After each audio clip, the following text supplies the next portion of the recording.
El misterio de la identidad de Cristóbal Colón, el descubridor más famoso de la historia, lleva siglos debatiéndose en un océano de controversias. Pero, ¿quién era en realidad Colón? Más de 500 años después del descubrimiento, el debate continúa vivo. Numerosos investigadores siguen intentando descubrir el verdadero origen del almirante. Un enigma alentado por el propio Colón, que ocultó voluntariamente sus motivos. ¿Por qué lo haría? Averiguar quién es y de dónde viene Cristóbal Colón es uno de los retos más importantes a los que un estudioso puede enfrentarse. Colón es el hombre que demostró que entre Oriente y Occidente no existen abismos. De la mano de la escritora Marisa Azuara, iremos desarrollando la teoría que nos revelará el secreto de la identidad del marino. Les invitamos a vivir una auténtica aventura. Un complejo rompecabezas que iremos completando paso a paso, encajando pieza a pieza, hasta conseguir responder a cuestiones esenciales. ¿Dónde nació Colón? ¿Quiénes fueron sus padres? Y la cuestión más intrigante, ¿cuáles fueron las razones por las que Colón guardó silencio sobre su origen? Cada respuesta nos aportará nuevas pistas que a su vez nos plantearán nuevas interrogantes. Un desafío que hemos podido afrontar gracias a la inestimable contribución de estudiosos y expertos cuyas reflexiones nos han servido de guía. En nuestra investigación hemos encontrado mapas y documentos inéditos. En ellos se encuentran las revelaciones de los secretos que tan celosamente guardó el almirante de la mar Océana. Ha llegado la hora de descubrir la personalidad del marino que se oculta tras el nombre de Cristóbal Colón.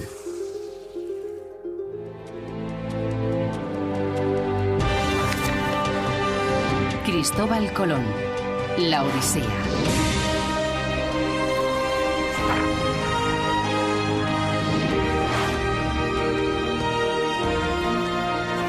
Como primer paso en nuestra aventura, vamos a intentar localizar el lugar de procedencia de Cristóbal Colón. La teoría más defendida ha sido la de un Colón nacido en Génova. Ya en su testamento escribió: que siendo yo nacido en Génova, les vine a servir aquí a Castilla.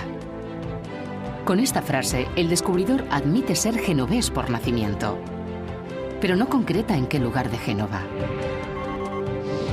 En el siglo XV, la República Marinera de Génova poseía territorios en varios puntos del mar Mediterráneo. El más conocido era Génova, una pequeña autonomía que se extendía por la capital y por las poblaciones aledañas. Además de este territorio, que coincide prácticamente con la actual ciudad italiana, formaban parte de la República de Génova algunos territorios de la antigua Marca de Janua. Hagamos un poco de historia. Durante la primera mitad del siglo XV, Janua estaba compuesta por los feudos imperiales ligures, las colonias del Levante griego, la isla de Córcega y una parte de la isla de Cerdeña. Cualquier persona venida al mundo en cualquiera de estos territorios de Génova o de Janua confesaría haber nacido en Génova y sería considerada genovesa. Quien va a resolver este dilema es don Hernando Colón, hijo menor del descubridor. En su libro La historia del almirante don Cristóbal Colón, manifiesta que su padre firmaba los mapas que cartografiaba como obra firmada por Columbus de Terra Rubra, cuya patria es Janua. Ello significa que Colón procedía de alguna de las tierras de Janua, eliminando definitivamente a Génova como cuna del descubridor. Con esta información acabamos de colocar la primera pieza de nuestro rompecabezas. Colón nació en las posesiones de la República de Génova, denominadas Janua.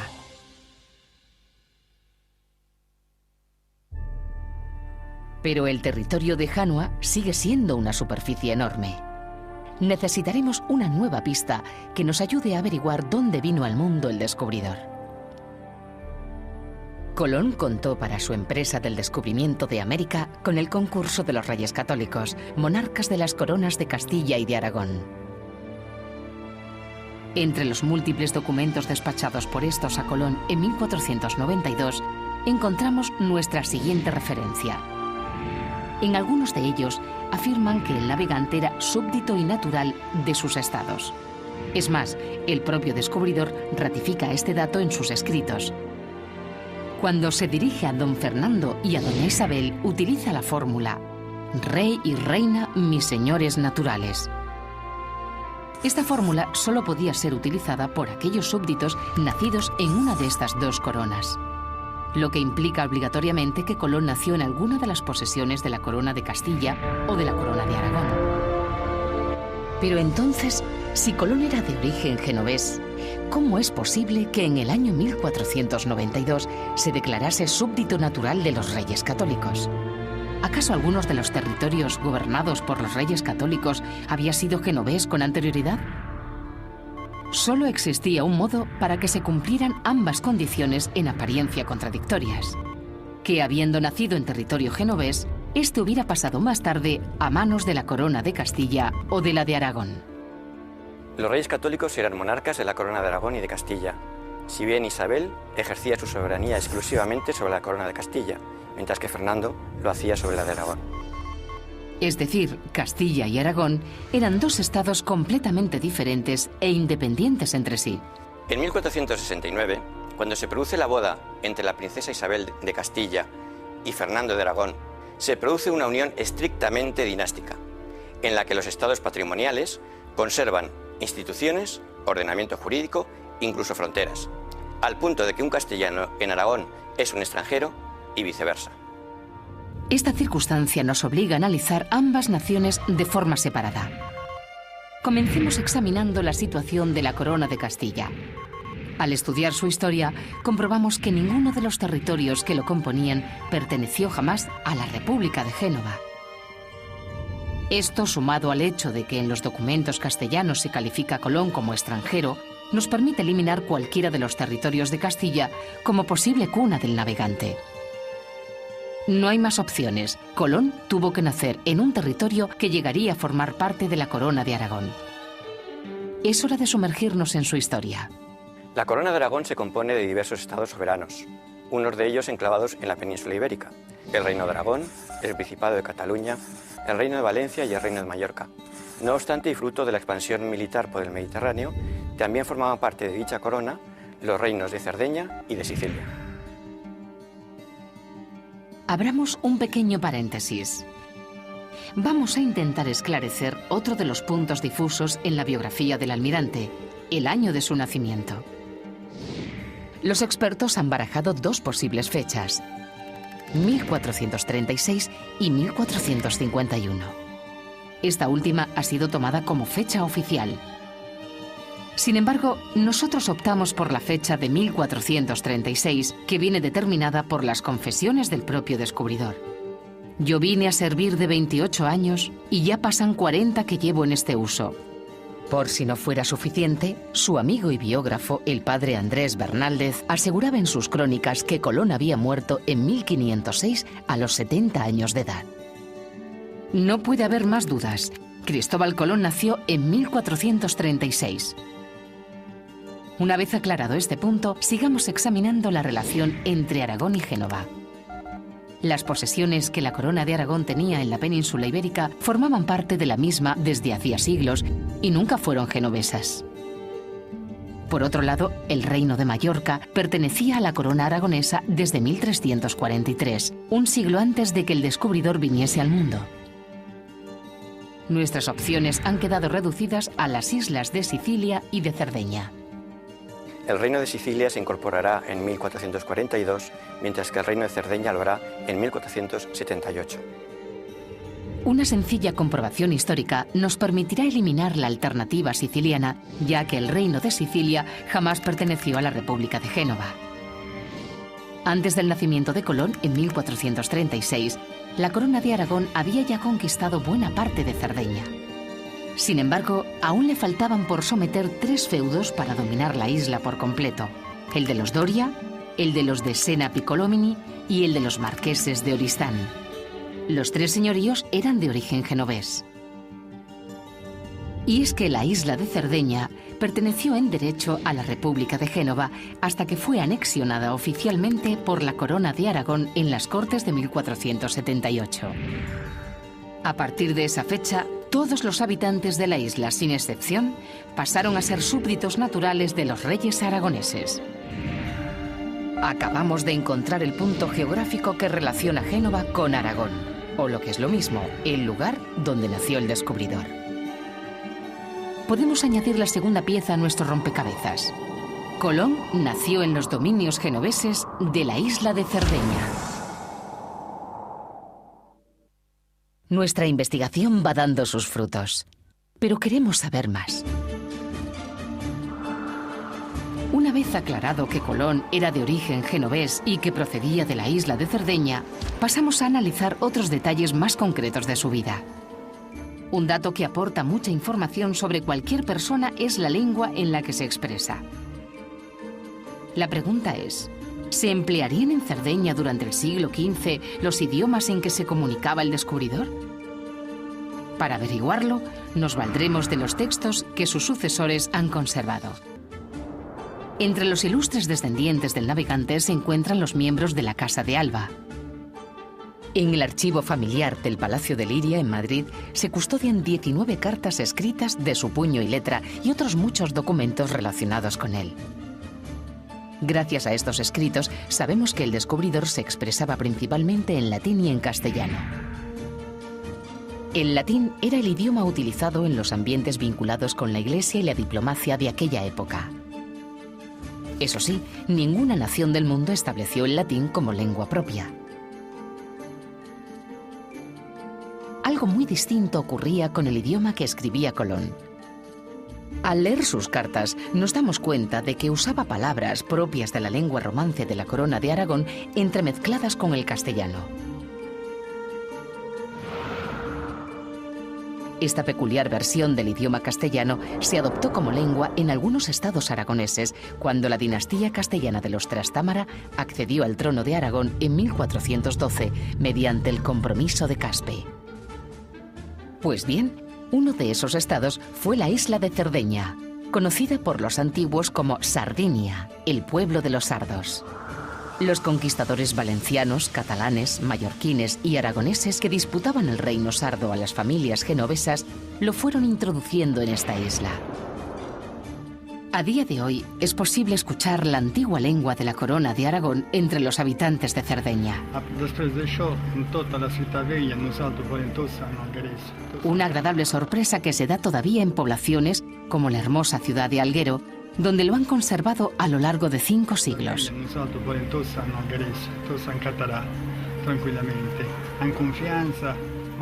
Aún podemos encontrarlo escrito en los nombres de sus calles.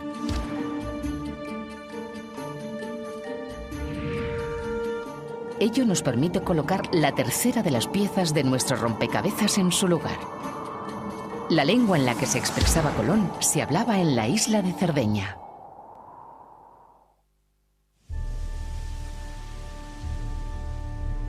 Pero como en cualquier tipo de investigación, necesitaremos aportar más pruebas que vayan consolidando nuestra hipótesis.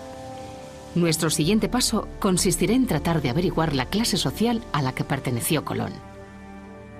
Por suerte, para esta tarea disponemos de abundantes datos que nos orientarán en nuestra investigación. El primero que utilizaremos será el texto de los privilegios que los reyes católicos otorgaron a Colón en la ciudad de Granada en 1492, durante las arduas negociaciones para pactar hasta el último detalle de los beneficios que el futuro descubrimiento reportaría a ambas partes. En uno de sus párrafos se puede leer: que vos podades dende ya en adelante llamar e intitular Don Cristóbal Colón. Con esta categoría de don, los reyes católicos reconocían la pertenencia del almirante a la nobleza. Es lo que se conoce como don nobiliario. El don nobiliario es una concesión del más alto rango que reconoce la pertenencia de quien lo ostenta a una familia real. A excepción de a Cristóbal Colón, no se le ha otorgado a ningún otro descubridor en el mundo, por importantes que fueran sus logros. En la actualidad, esta norma sigue vigente. Sin ir más lejos, ocurre con los miembros de la Casa Real Española, quienes siguen utilizando el don nobiliario antepuesto a su nombre de pila. Don Juan Carlos, Doña Sofía, lo llevan por derecho de nacimiento. Pero había otras maneras de acceder a ese privilegio.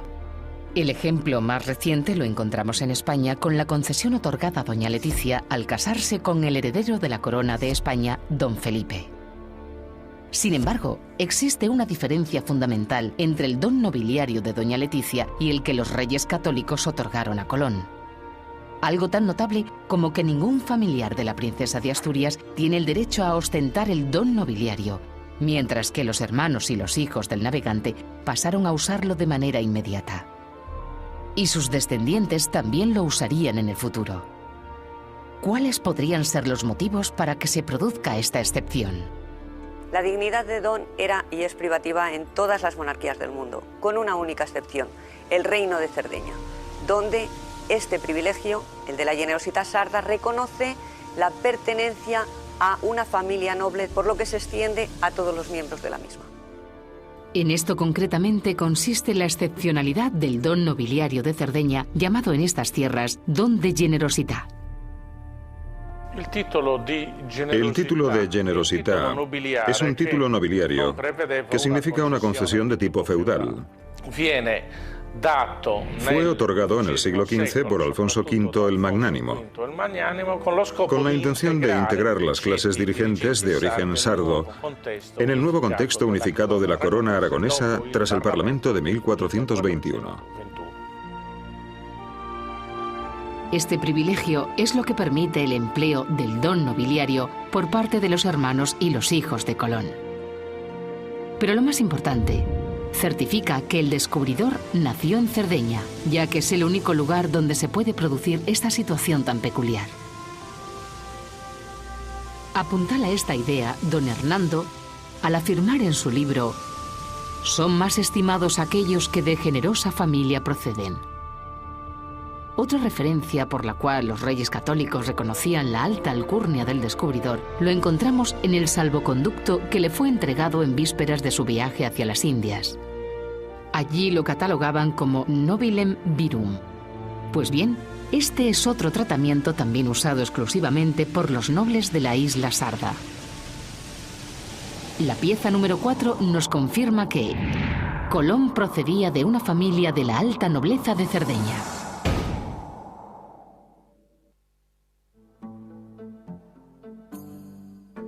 Para seguir avanzando en nuestro recorrido, vamos a retomar una de las pistas que nos había proporcionado don Hernando Colón.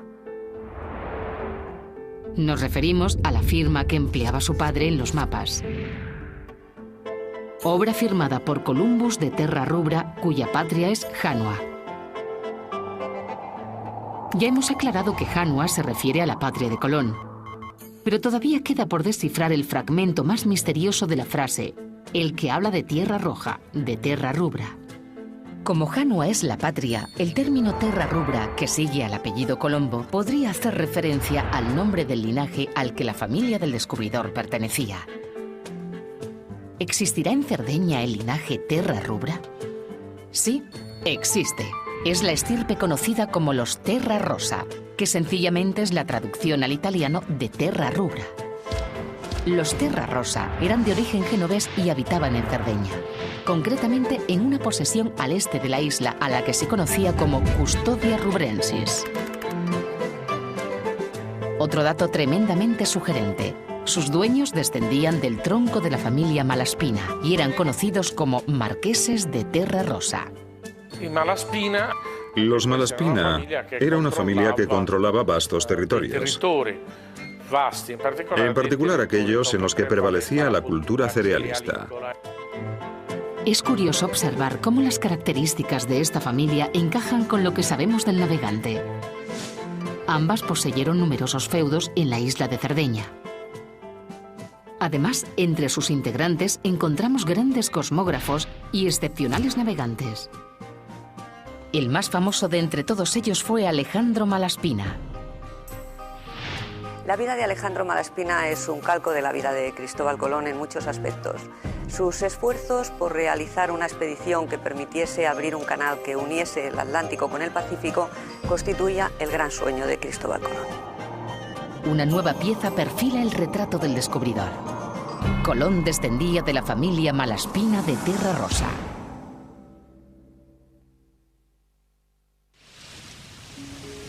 hemos alcanzado nuestro primer objetivo: establecer que Colón nació en los territorios genoveses de Cerdeña y que procedía de uno de los más importantes linajes de la isla, el de los marqueses de Terrarrosa. Pero por supuesto no nos vamos a parar aquí. Todavía quedan muchas preguntas sin respuesta, muchas piezas que colocar en nuestro rompecabezas antes de contemplar el retrato real del almirante de las Indias.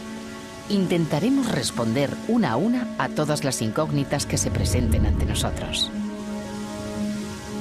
¿Quiénes eran sus parientes, sus abuelos, sus padres? ¿Cómo transcurrió su juventud? ¿Cuáles fueron sus estudios? Y nuestra gran incógnita: ¿cuál fue la razón que llevó a Colón a ocultar su procedencia? Los motivos debieron de ser muy graves. Nunca nadie hizo referencia a ello. O quizás sí. Ya sabemos que en el año en que nació Colón, 1436, en Cerdeña únicamente quedaban 3 señoríos genoveses: el de los Doria, el de los de Sena Piccolomini y el de los marqueses de Oristán. Las 3 familias estaban emparentadas entre sí, ya que tenían como tronco común al linaje de los Malaspina de Terrarrosa. Una de estas 3 familias debe de ser la de Colón. Para precisar la identidad del navegante, debemos recurrir a una nueva pista. Una pista que siempre ha estado ante nuestros ojos. Se trata de su nombre: Cristóbal. Cuando vivía Colón, la nobleza a veces tomaba sus apellidos de las haciendas que poseía. Si la fortuna les era adversa o les favorecía con una propiedad mejor, sencillamente cambiaban su apellido. De este modo, una misma persona podía ostentar varios apellidos diferentes a lo largo de su vida. Sin embargo, lo que se repetía de modo sistemático, generación tras generación, eran los nombres propios de los miembros de esa familia. En el siglo XV, incluso en el siglo siguiente y en el anterior, era muy común utilizar nombres de familia que se transmitían de una generación a otra. Hagamos un nuevo ejercicio de análisis. Sabemos por los árboles genealógicos que los descendientes del descubridor aplicaron esta tradición y bautizaron a sus primogénitos con los nombres familiares de Luis, Cristóbal, María, Isabel, Diego, Juana y Felipa. Ello indica que con mucha probabilidad sus antecesores también lo harían.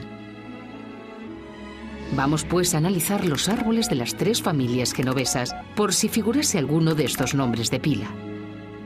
Al revisar la genealogía de la familia Doria, no encontramos ninguna coincidencia. En la de los marqueses de Oristán encontramos solo 2, el de Isabel y el de Luis. ¿Y qué ocurre en la genealogía de los de Sena Piccolomini? Ante nuestro asombro observamos que se repiten buena parte de los nombres. ¿Será esta su familia?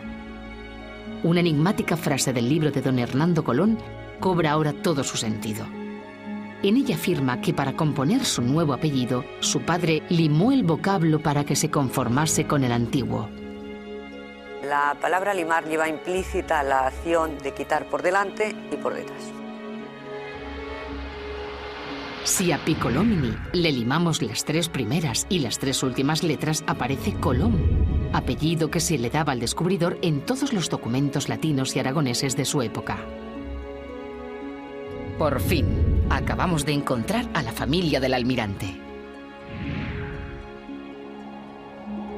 Ya podemos colocar nuestra 6ª pieza. Cristóbal Colón era miembro de la familia de Sena Piccolomini.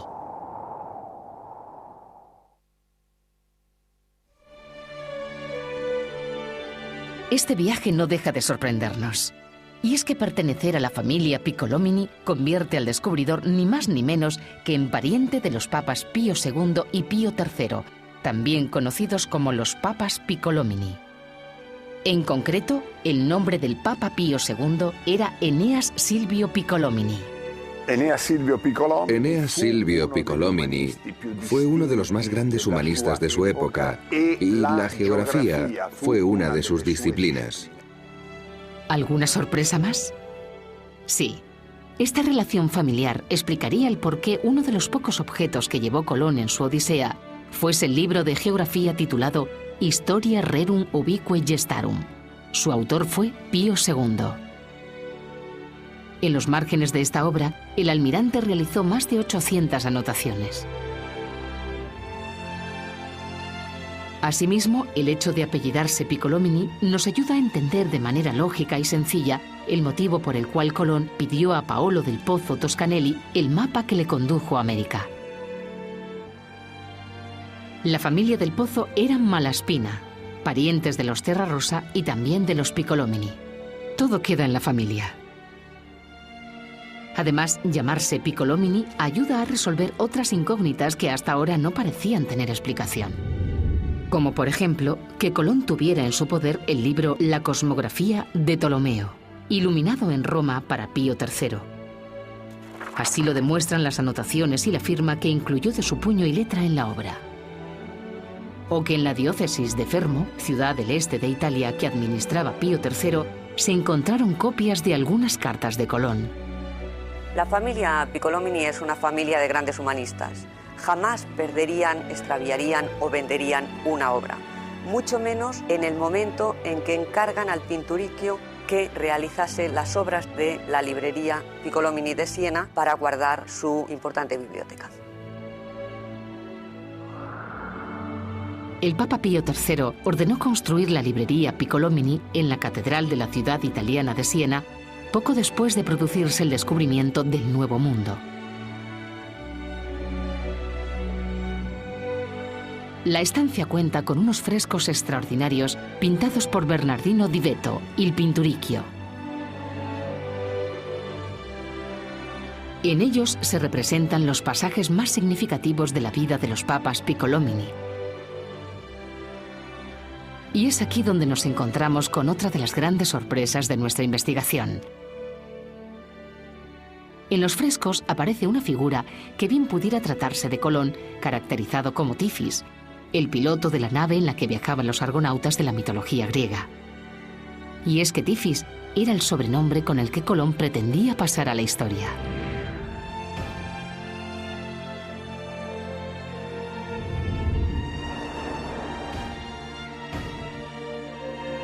En el opúsculo Las confesiones del marqués de Buscaiolo también figura la relación de Colón con el nombre de Tifis. Y de nuevo lo volvemos a encontrar en la obra del Pinturicchio El retorno de Ulises, cuyo personaje de Tifis guarda un enorme parecido con la misteriosa figura de los frescos de la librería Piccolomini. La similitud resulta asombrosa. Todo ello parece proporcionarnos la clave para identificar a este personaje desconocido presente en algunas obras del artista italiano. En nuestra séptima pieza podemos concluir que Colón era pariente de los papas Pío II y Pío III.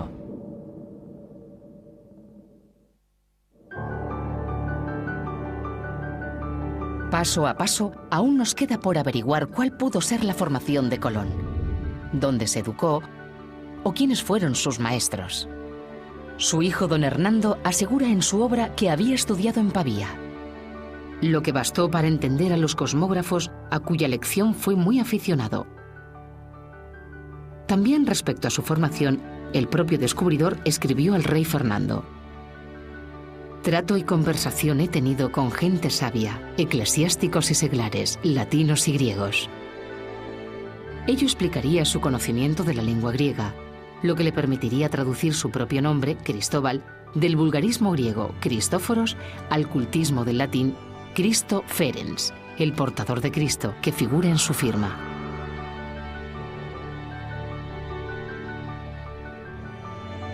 El resto de iniciales conforman una lista de los cargos que le habían sido otorgados por los reyes católicos. El propio descubridor lo explica en su testamento: Señor Virrey, Señor Almirante Mayor, Señor de las Indias. Su lectura se realiza en sentido vertical. El misterio de la simbología de la firma ha quedado por fin desvelado. Pero en la Universidad de Pavía no se estudiaba griego, por lo que Colón tuvo que haber aprendido esta lengua en otro lugar.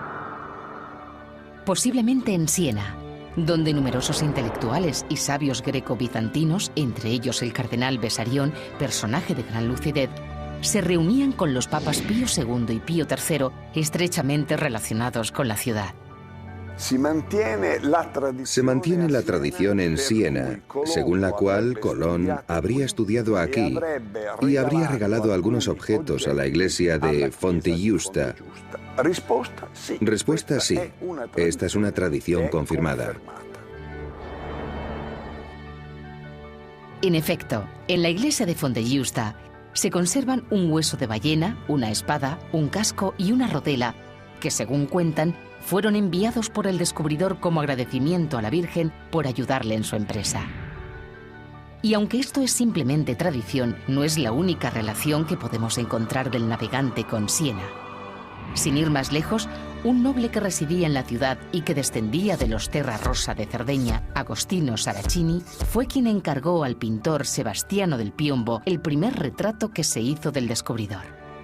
Además, en el palacio del ayuntamiento de la ciudad, una de sus salas principales estaba dedicada al mapa mundi, elemento esencial en la empresa descubridora de Colón. Por desgracia, hoy solo quedan sus sombras.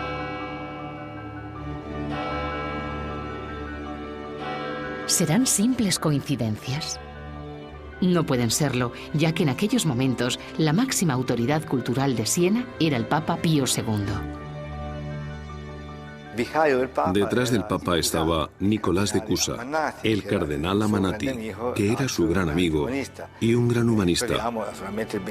Teníamos naturalmente a Bessarion, el más importante intelectual griego, y la presencia de Paolo del Pozo, Toscanelli. Esta figura liga directamente la figura de Pío II con la figura de Cristóbal Colón. Esto significa que Cristóbal Colón tuvo la oportunidad de relacionarse en la corte con algunos de los más grandes talentos de su época.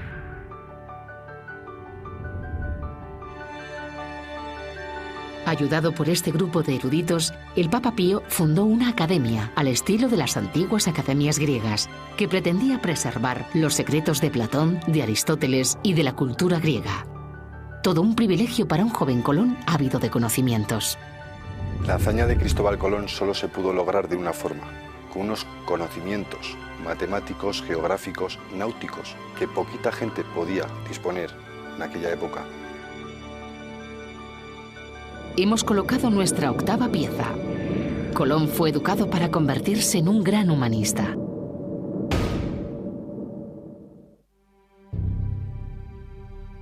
Está claro que el Papa Pío II fue un importante personaje de su época. Entre su legado figura la construcción de una ciudad en el pequeño pueblo donde nació, Corsignano, situado en plena campiña de la Toscana y hoy conocido como Pienza.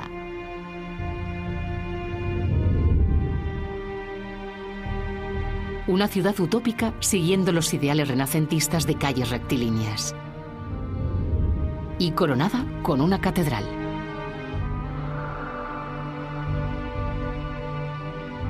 Entre sus paredes, el Papa dejó ocultas toda una serie de estrictas y misteriosas normas que despiertan la curiosidad de visitantes y estudiosos.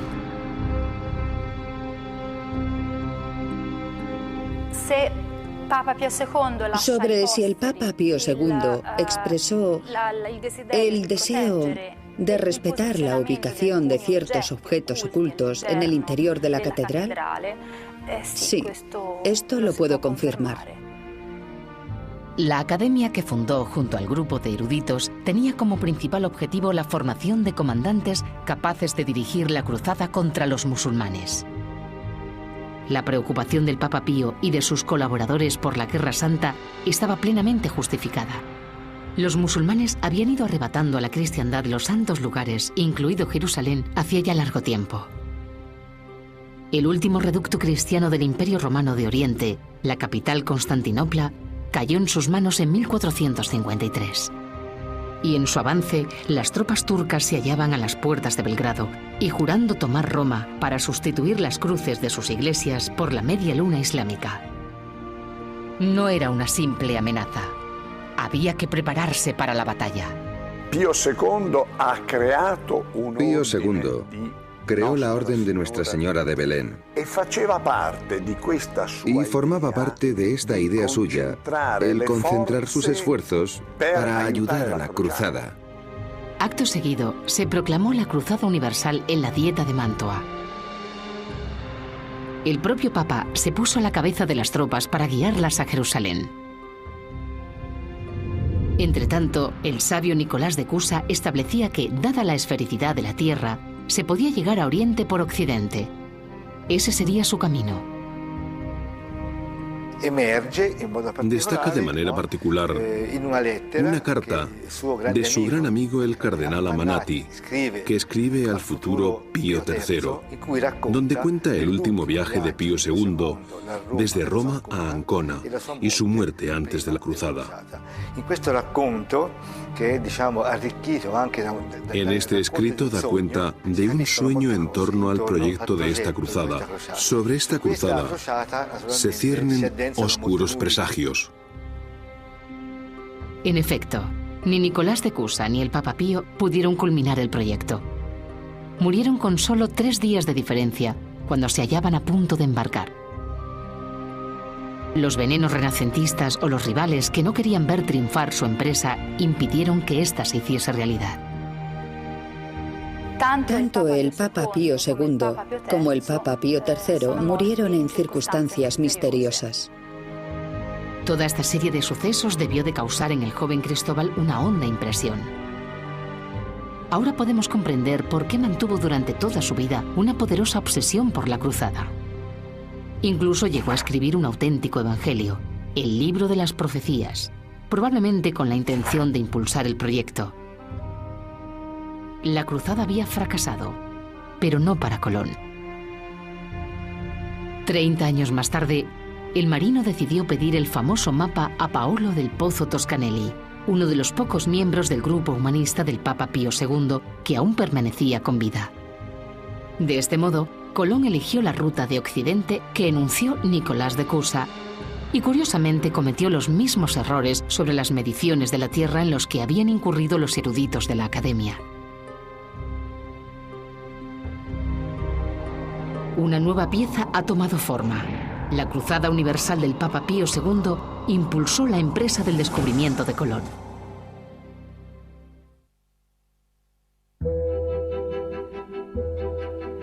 Ya hemos averiguado que Colón era un piccolomini y que provenía de la rama sarda denominada de Sena. Los de Sena piccolomini ostentaban los títulos de vizcondes de Sanluri, señores de Laconi y grandes almirantes de Cerdeña. El descubridor escribía en una de sus cartas: «Yo no soy el primer almirante de mi familia.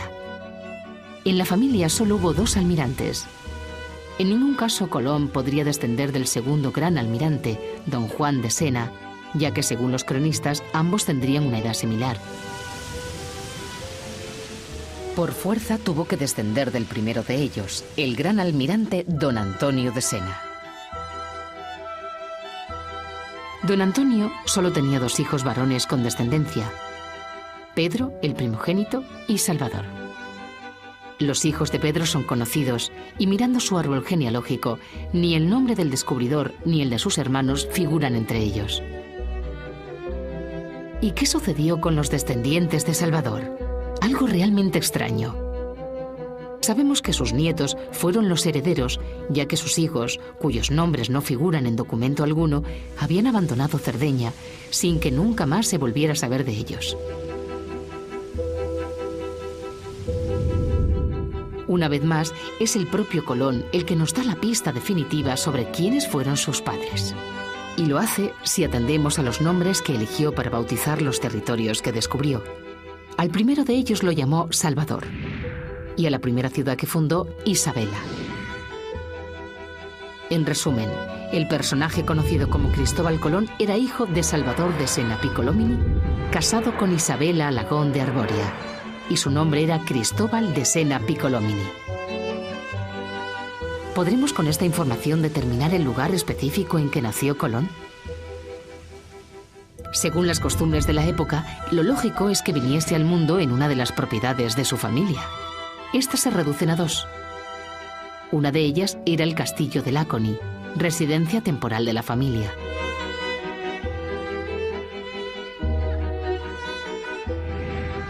La otra propiedad era el castillo de Sanluri, residencia oficial del grande almirante de Cerdeña. Los Piccolomini de Sena tenían muchas propiedades en su territorio. De las propiedades feudales, la principal fue Sanluri, donde le fue concedido el título de vizconde en 1436. La elección parece clara. El lugar que cuenta con mayores probabilidades de haber visto nacer al descubridor de América es el castillo de Sanluri. El castillo de Sanluri es uno de los más notables castillos de Cerdeña. Aunque se halle tierra adentro, el corazón de esta fortaleza es marinero y en cada una de sus piedras se atesora la historia y la esencia de la isla.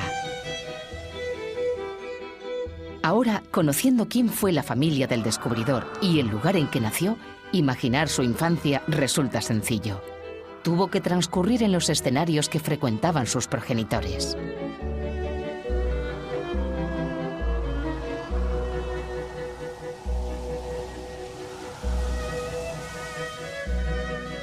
Escenarios teñidos de corales y turquesas que saben a sal y huelen a aventura, a tradición y a mundos remotos.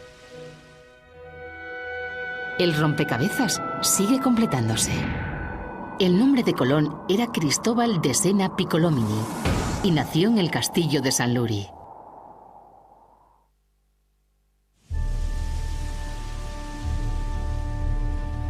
A estas alturas hemos conseguido resolver casi por completo nuestro rompecabezas y hemos averiguado una parte importante del misterio que rodea la identidad de Cristóbal Colón. Pero aún nos falta algo esencial por descubrir en este gran enigma. ¿Por qué ocultó su origen?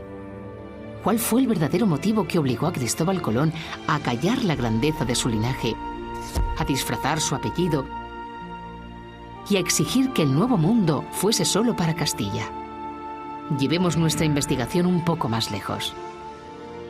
En los privilegios firmados por los reyes católicos en Granada, a los que antes hicimos alusión, los monarcas otorgaron al descubridor un escudo en el que le autorizaban a portar las armas de su familia. El escudo se dividía en 4 cuarteles repartidos del siguiente modo. En los cuarteles superiores, un castillo y un león. En los inferiores, las islas descubiertas.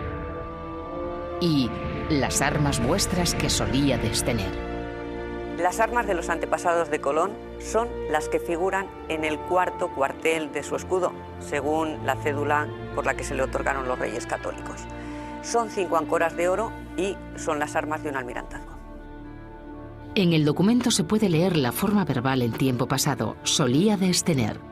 Lejos de tratarse de un error, hace referencia a las armas que la familia de Colón había tenido, pero que en aquel momento ya no poseía. ¿Por qué no las tenía entonces? Las razones son fundamentales para comprender la situación. La familia de Colón había perdido sus armas a causa de una sentencia de felonía y lesa majestad, lo que traducido al lenguaje cotidiano significa por traicionar al rey. En el mundo de la heráldica, uno de los modos en que se puede representar tal circunstancia es mediante la brisura de infamia, que consiste en invertir las figuras heráldicas. La declaración de uno de los descendientes de Cristóbal Colón resulta trascendental para nuestra investigación. El primer escudo de la familia Colón tenía brisura de infamia. Esto quería decir unas figuras, en concreto las áncoras de oro, estaban invertidas. Era por un delito de lesa majestad.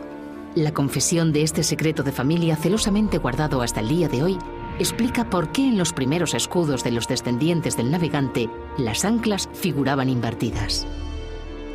A Hernando Colón le pesaba de tal modo la brisura de infamia que había en las armas de la familia de su padre, que las eliminó directamente del escudo.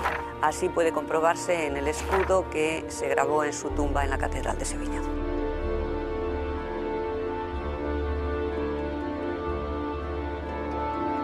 En realidad, Cristóbal Colón jamás lució su escudo. Y sus sucesores lucharon con todas sus fuerzas para que se les permitiera enderezar las anclas. Cuando tras largos años de lucha lo consiguieron, pudieron por fin exhibir este blasón con todo el orgullo que la gesta de su antepasado merecía.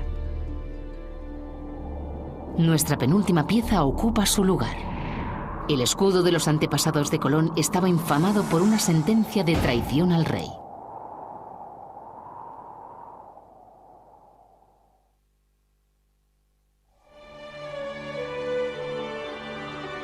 Ha llegado el momento de completar nuestro rompecabezas.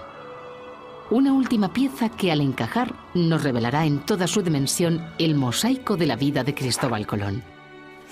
Es el momento de esclarecer las causas por las que la familia del almirante fue acusada de traición. Las armas de los de Sena Piccolomini fueron infamadas para todo su linaje en 1477 por la sentencia de lesa majestad que recayó sobre el vizconde de Sanluri, don Juan de Sena. Por aquellas fechas, la corona de Aragón deseaba arrebatar a las familias genovesas los territorios que aún le faltaban para obtener la posesión de toda la isla. De forma intencionada, se produjo una grave provocación contra los genoveses, urdida por oficiales leales a la corona de Aragón. Ante esta afrenta, los familiares de los de Sena se levantaron en armas. Con este acto de rebelión, la corona aragonesa encontró la justificación que buscaba. De manera inmediata, emitió un veredicto de lesa majestad que condenaba a don Juan de Sena, vizconde de Sanluri, y a todos sus familiares por apoyar la rebelión de su suegro, don Leonardo Alagón, contra el rey Juan II de Aragón. Una condena de lesa majestad era un hecho extremadamente grave. A Cristóbal Colón, esta sentencia le afectó por partida doble, ya que el vizconde de Sanluri era su primo, y don Leonardo Alagón, marqués de Oristán, era el hermano de su madre, la rama aragonesa de Cristóbal Colón. La felonía y la lesa majestad son delitos de alta traición. Son castigados con la pena capital, equivaliendo en el terreno de la religión con el delito de herejía. Significaba la inhabilitación para cualquier cargo público en segundo o tercer grado de consanguinidad, de tal forma que ya no sería merecedor de ningún tipo de rentas, prebendas, cargos u oficios. Eso se traduce en que todas las propiedades, oficios y títulos de las familias del vizconde de Sanluri, del marqués de Oristán y de los parientes de ambos pasaron a ser propiedad de la corona de Aragón. La provocación surtió efecto. Los títulos feudales de los de Sena, al ser de naturaleza soberana, pasan inmediatamente a poder de la corona. El rey de Aragón, don Juan II, se intituló rápidamente marqués de Oristano y conde de Goceano. Estos títulos fueron llevados por el rey de España y después por el rey de Cerdeña, Saboya y después de Italia. Pero aún falta por conocer lo más importante. Este veredicto significaba que ningún miembro de la familia de Sena Piccolomini podría volver a tener bienes o títulos en los territorios de la corona de Aragón mientras la sentencia estuviese en vigor. Y en este detalle reside la causa última y definitiva por la que Cristóbal Colón se vio obligado a vetar la participación aragonesa en su empresa, exigiendo que solo figurase Castilla como promotora en el proyecto del descubrimiento. Si los territorios hubiesen sido conquistados en nombre de la corona de Aragón, automáticamente todos los bienes y privilegios que alcanzara con su gesta le hubieran sido arrebatados en aplicación de la sentencia de felonía. Estos son los hechos. La sentencia de traición condicionó la vida y la obra de Cristóbal Colón. Un castigo injusto que no mereció y que jamás pudo olvidar. Tampoco lo hicieron sus hijos. Don Hernando escribió en su obra La historia del almirante don Cristóbal Colón los avatares que padeció su padre, dejando traslucir todos los detalles, aunque por desgracia pocos le creyeron.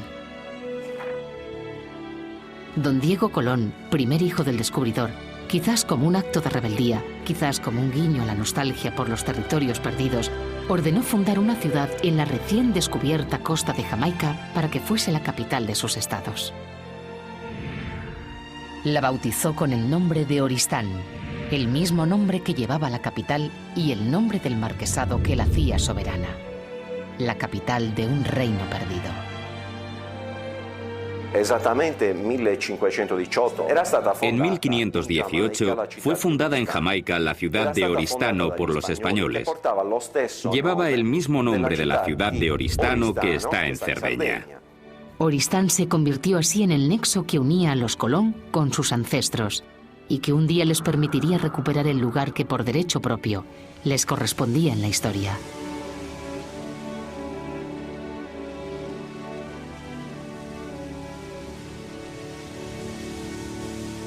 Nuestro rompecabezas ya está completo.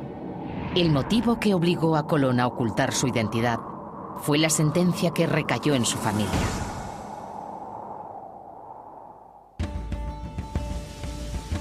Hemos llegado al final de nuestro viaje.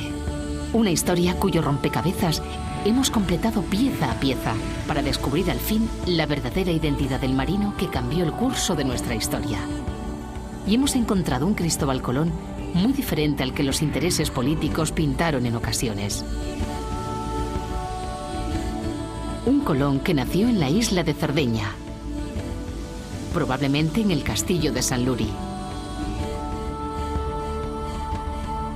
Hijo de Salvador de Sena Piccolomini y de Isabela Alagón de Arboria. Además de un gran navegante, era un humanista, de noble cuna y altos ideales, que pretendía culminar la cruzada universal que proclamó su pariente el Papa Pío II. Su hijo Hernando fue quien realizó el retrato más fidedigno del almirante de las Indias.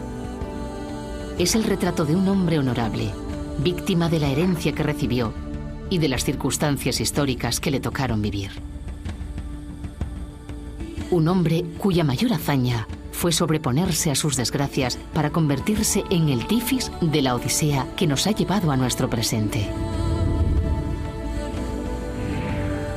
En el héroe que unió Oriente y Occidente.